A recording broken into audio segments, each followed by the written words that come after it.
காஞ்சிபுரம் அருள்மிகு பொய்யாமொழி விநாயகர் ஆலய மண்டல அபிஷேக பூர்த்தி விழா விமரிசையாக நடைபெற்றது.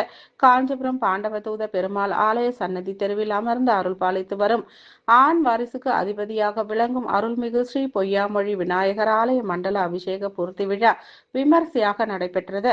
இதில் காலை விநாயகர் பூஜை, இதனைத் தொடர்ந்து 108 கலச பூஜை, 108 சங்கு பூஜை மற்றும் 108 பால்குட அபிஷேகம், கலசாபிஷேகம் ஆகியவை நடைபெற்று சிறப்பு தீபாராதனைகள் நடைபெற்றது.